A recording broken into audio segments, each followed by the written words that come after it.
¿Qué tal? Hola, sean todos bienvenidos. Vamos a comenzar a explicar el video que tiene como título ¿Qué son los silogismos? El objetivo de la presentación es identificar la esencia de la definición o del concepto de silogismo. Además, buscamos conocer cuatro figuras de los silogismos, incluyendo ejemplo en cada caso, en cada figura. Y por último, buscaremos explicar con ejemplos algunas reglas de los silogismos. Dicho lo anterior, entonces, vamos a comenzar. Bueno, comenzaremos entonces definiendo qué es un silogismo y vamos a utilizar en este caso la definición de Aristóteles. Aristóteles indica que el silogismo es un discurso en el que, sentadas ciertas cosas, se siguen algo necesariamente distinto de lo ya establecido.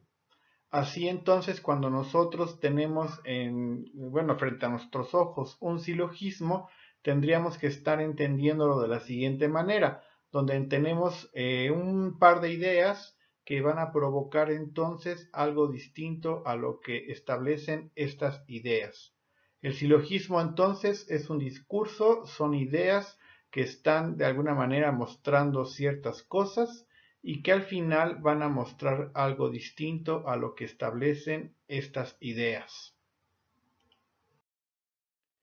Bueno, el silogismo es un argumento formado de tres proposiciones, estando la conclusión contenida en una de las dos primeras y mostrando la otra, ¿verdad? Que la misma conclusión allí está contenida. Así podríamos explicarlo, ¿verdad? De la siguiente manera. Las premisas entonces, bueno, en este caso son tres proposiciones para poder hablar de un silogismo y las tenemos aquí en la imagen en la parte superior. Podríamos decir entonces que son tres términos. El primer término se le conoce como el término mayor, donde entonces el concepto ahí va a estar contenido el concepto de mayor extensión. Se conoce también como predicado. Después tenemos el término menor, que también se le conoce como sujeto, y ahí es el concepto de menor extensión. Y por último tenemos el término medio, también se le conoce como palabra media.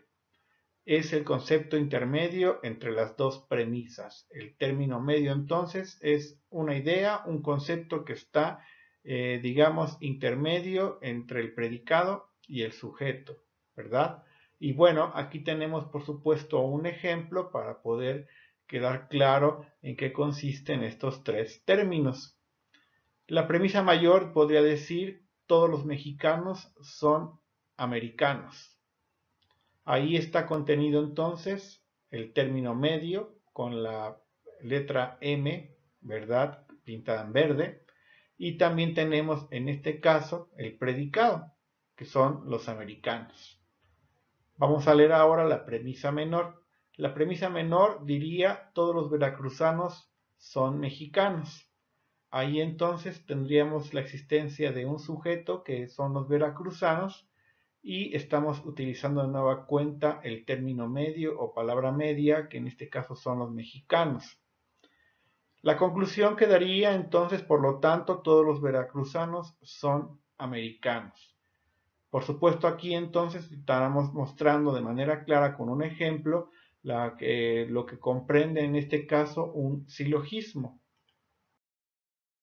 Veamos algunas figuras. Importante que considere entonces que se va a utilizar al término medio para poder explicar la existencia de estas cuatro figuras. El término medio ocupa el lugar del sujeto en la premisa mayor y en el caso de la premisa menor, de la premisa menor, el lugar del predicado.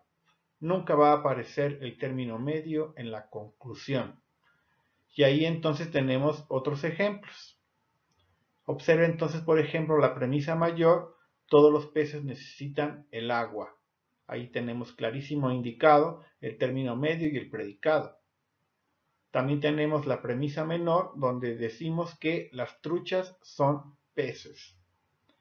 Y entonces, por lo tanto, las truchas necesitan el agua. Importante que ubique, por supuesto, en cada uno de los casos los tres términos. El término medio, en este caso el predicado, ¿verdad? Que en este caso es el agua, por ser el concepto con mayor amplitud.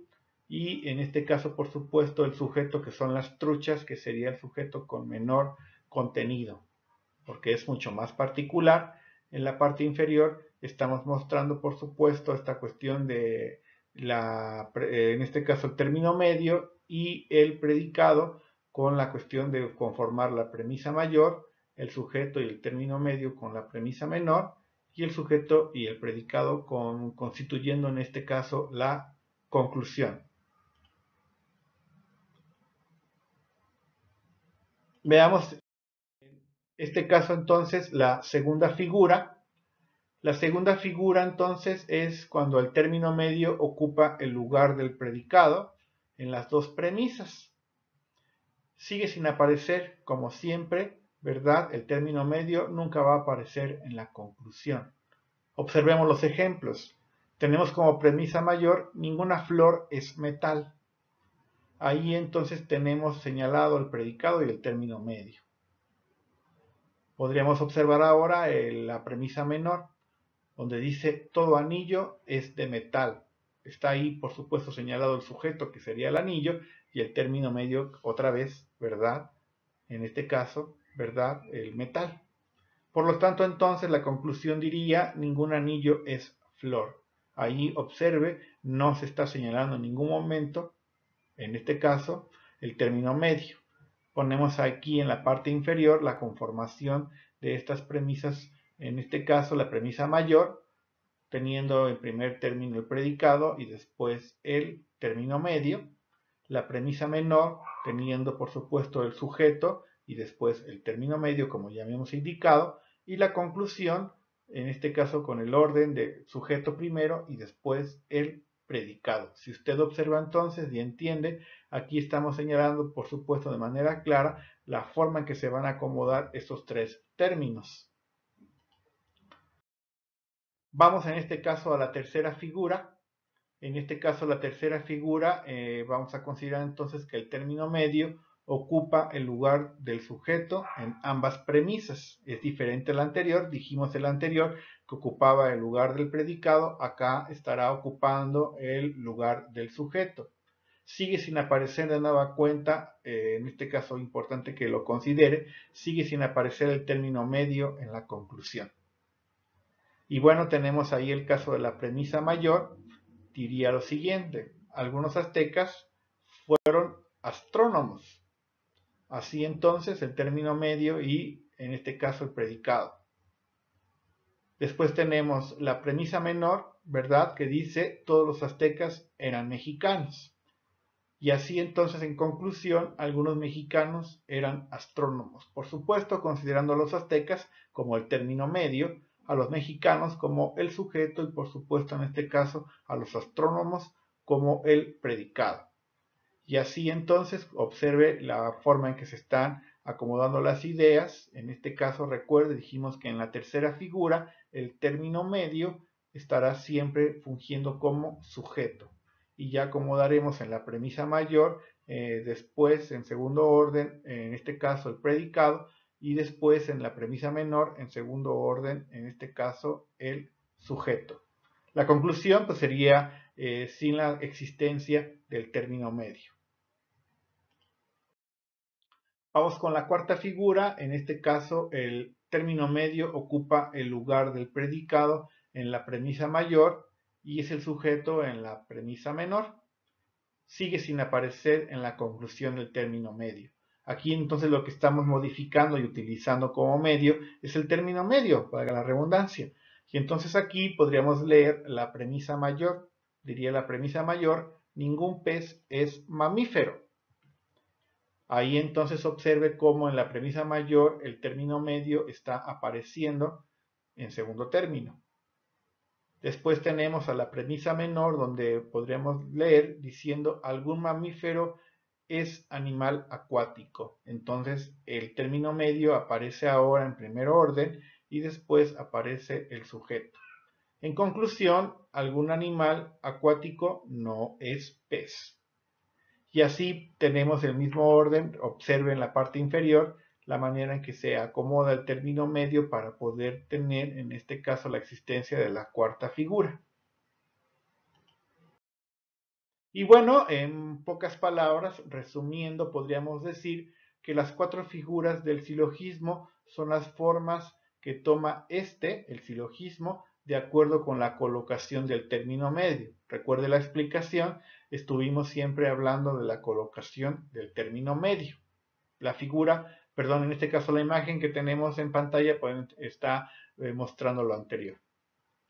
Además, podríamos decir entonces que la primera figura es la más utilizable en la lógica, ¿verdad? Y la cuarta figura es, en este caso, la más ilógica y la menos utilizada. Fuimos en orden de primera a cuarta figura.